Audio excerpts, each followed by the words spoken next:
Choreographer Johnny master మరోసారి వివాదంలో చిక్కుకున్నారు. గత కొంతకాలంగా తనను లైంగికంగా వేధిస్తున్నాడంటూ ఓ మహిళ పోలీసులకు ఫిర్యాదు చేసింది. దీంతో హైదరాబాద్ రాయదుర్గం పోలీసులు అతనిపై పలు సెక్షన్ల కింద కేసులు నమోదు చేశారు. తదుపరి విచారణ నిమిత్తం కేసును నార్సింగ్ పిఎస్ కు బదిలీ చేశారు. అవుట్డోర్ షూటింగ్స్ టైంలో నార్సింగ్లోని తన నివాసంలో తనని పలుమార్లు లైంగికంగా వేధించాడని అందులో పేర్కొన్నది.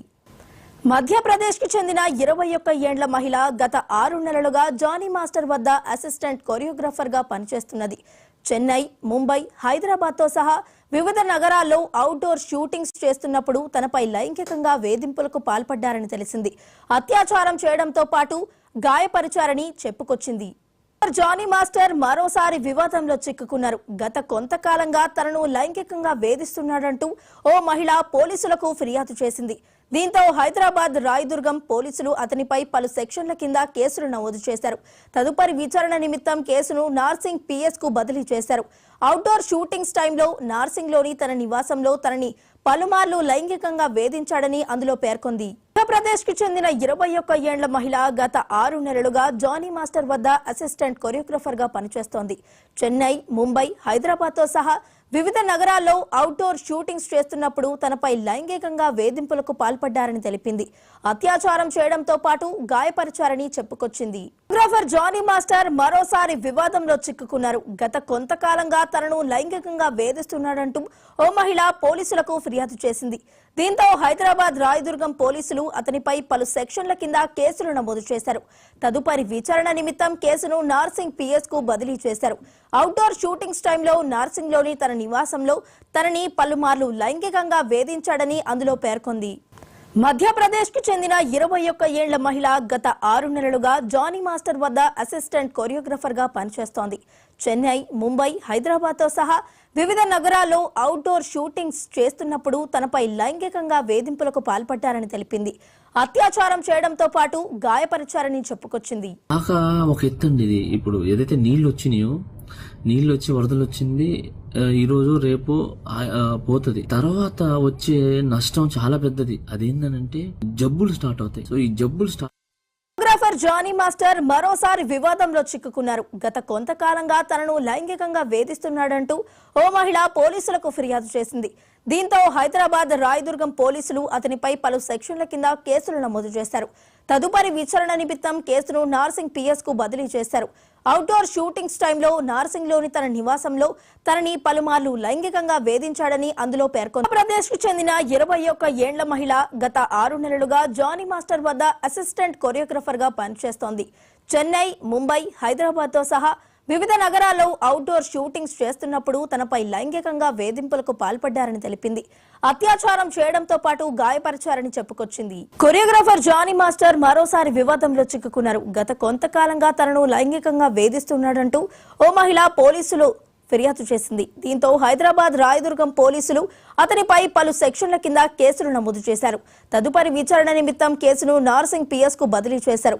అవుట్డోర్ షూటింగ్స్ టైంలో నార్సింగ్లోని తన నివాసంలో తనని పలుమార్లు లైంగికంగా వేధించాడని అందులో చెప్పుకొచ్చింది. మరి ఇదే అంశానికి సంబంధించి మరింత సమాచారం మా మ్యాక్స్ ప్రతినిధి ఓం ప్రకాష్ గారు అందిస్తారు. ఓం ప్రకాష్ గారు, వైష్ణవి ఇటీవల కాలంలో చూస్తుంటే జానీ మాస్టర్ కి రకాలైనటువంటి ఇబ్బందులు ఎదురవుతున్నాయి. అతను డాన్సర్స్ అసోసియేషన్ అధ్యక్షుడిగా ఉన్నారు. అయితే పొలిటికల్ గా కూడా జనసేన పార్టీ తరఫున అతను గట్టిగా ప్రచారం చేశారు. పవన్ కళ్యాణ్ తో పాటు బయటకు వచ్చి తిరిగారు. ఈ నేపథ్యంలో ఆయన మీద వస్తున్నటువంటి కొన్ని కేసులు చూస్తుంటే ఇది కావాలని ఆయన టార్గెట్ చేస్తున్నారా ఏంటనేటువంటి అనుమానాలు కూడా కొందరు వ్యక్తం చేస్తున్నారు. కాకపోతే జానీ మాస్టర్ మీద ఇదే ఫస్ట్ టైం అంటే కాదు, గతంలో కూడాను 2015లో కూడా ఇలాంటి ఈ తరహా కేసులు కొన్ని పెట్టారు. 2019లో మిచెల్లోని కోర్టు జానీ మాస్టర్ ఒక 6 నెలల జైలు శిక్ష కూడా విధించింది. కాకపోతే ఏంటంటే జాతీయ స్థాయిలో బెస్ట్ కొరియోగ్రాఫర్ గా అవార్డు అందుకుని ఇటీవలే ఆయనకి జాతీయ స్థాయిలో కూడా గుర్తింపు వచ్చింది జానీ మాస్టర్ కి. కొంత ఆయన ఏదైతే డాన్స్ అసోసియేషన్ అధ్యక్షుడుగా ఉన్నారో అక్కడ నిధుల దుర్వినియోగం జరిగిందని కొందరు ఆరోపణలు చేస్తున్నారు. ఇలాంటి వివాదాల నుంచి ఈయన ఇప్పుడు ఎలా బయటకు వస్తారన్నది వేచి చూడాల్సి ఉంటుంది. ఏదేమైనా కానీ హేమా కమిటీ రిపోర్ట్ అనేది కేరళలో బహిర్గతమైన నేపథ్యంలో కావచ్చు, అలాగే రోహిణి ఆధ్వర్యంలో తమిళనాడులో నటికిరి సంఘం వాళ్ళు ఒక స్పెషల్ గా ఒక కమిటీని వేసి ఏదైనా కానీ మహిళలు ఎవరైతే బాధితులు ఉన్నారో వాళ్ళు నిర్మోహమాటంగా మీకు జరిగిన అన్యాయాన్ని తెలియజేయాలి అన్న నేపథ్యంలో కావచ్చు, సినిమా రంగంలో ఉన్నటువంటి వాళ్ళు ఇలా లైంగిక వేధింపులకి గురైన వాళ్ళు నిదానంగా బయటకు వస్తున్నారు. వాళ్ళకు ఉన్నటువంటి చేదు అనుభవాలని వ్యక్తం చేస్తున్నారు. ఇందులో నిజాలు ఏమిటి అనేది నిదానంగా తెలిసే ఆస్కారం ఉంది. కానీ ఒక మహిళ తను లైంగికంగా ఇలా వేదనకి గురయ్యాను, వేధింపుల పాల్పడ్డాను, దానికి జానీ మాస్టర్ కారణము అని చెప్పి ఇంత ధైర్యంగా వచ్చి పోలీసులకి ఫిర్యాదు చేయటం, వాళ్ళ కేసును కూడా రిజిస్టర్ చేయడం జరిగింది. కాబట్టి ఖచ్చితంగా జానీ మాస్టర్ సంబంధించినటువంటి విచారణ అయితే జరిగే ఆస్కారం ఉంటుంది. అలాగే ఆయన మీద కూడా ఐపీసీ సెక్షన్, అంటే ఇప్పుడు ఐపీసీ కాకపోయినా కానీ ఐపీసీ సెక్షన్ 376, అలాగే బెదిరింపు కింద 506 కింద, అలాగే ఆయన గాయపరిచినందుకు గాను 323 కింద ఆయన మీద కేసు బుక్ చేసినట్టుగా కూడా పోలీసులు చెప్తున్నారు. జానీ మాస్టర్ ఈ వివాదం నుంచి ఎలా బయటపడతారనేది మాత్రం చూడాల్సి ఉంటుంది. వైష్ణవి, ఓంప్రకాష్ గారు, ఒకవేళ నిజంగానే జానీ మాస్టర్ రెప్యుటేషన్ పాడు చేయడానికి ఇలాంటి కేసులు పెట్టినట్టయితే ఆ మహిళపై ఫర్దర్ గా ఎలాంటి యాక్షన్స్ తీసుకోబోతున్నారు? అంటే ఒకటి కేసు కొట్టేస్తారు, రెండు ఈయన ప్రధానంగా ఏంటంటే పరువు నష్టం దావా వేసే ఆస్కారం అయితే ఉంటుంది. ఎందుకంటే జానీ మాస్టర్ మీద గతంలో సరే కొన్ని చిన్న చిన్న సంఘటనలు జరిగినాయి. డాన్స్ మాస్టర్స్ మీద లేకపోతే డాన్స్ వేదికల మీద ఇలాంటి కేసులు చాలా కామన్ గా వస్తూ ఉంటాయి. కానీ దాన్ని మనము చూసి పుచ్చలేము. అందులో తప్పు ఉంటే మాత్రం ఖచ్చితంగా వాళ్ళు శిక్ష అర్హులేను, దానికి ఎవరు కూడా అతీతం కూడా కాదు. కాకపోతే పొలిటికల్ గా మోటివేషన్ తో అతని మీద ఏమైనా బురద చల్లడానికి ప్రయత్నిస్తున్నారా, వేరే రకంగా అతన్ని బ్యాక్ స్టాప్ చేయడానికి ట్రై చేస్తున్నారా అనే విషయం కూడా ఆయన అభిమానులు కావచ్చు, అలాగే ఆయనతో పాటు ఉండేటువంటి డాన్సర్స్ కావచ్చు, వాళ్ళు కొన్ని అనుమానాలు వ్యక్తం చేస్తున్నారు. గతంలో ఎప్పుడు లేని విధంగా ఇంతగా ఆయన మీద ఎందుకు టార్గెట్ చేస్తున్నారు అంటే ఆయనకు వస్తున్న ఫేమ్ వల్ల కావచ్చు, పాలిటిక్స్ లో ఆయన ఉండడం వల్ల కావచ్చు, అలాగే నటుడుగాను హీరోగాను అతను ఇప్పుడు సినిమాలు చేయడానికి ప్రయత్నిస్తున్నాడు. కాబట్టి అతన్ని ఏదో రకంగా దెబ్బతీయాలి అనేటువంటి ఒక మోటివ్ తో వాళ్ళు ఏమైనా ఇలాంటి పని చేస్తున్నారని తెలుస్తుంది.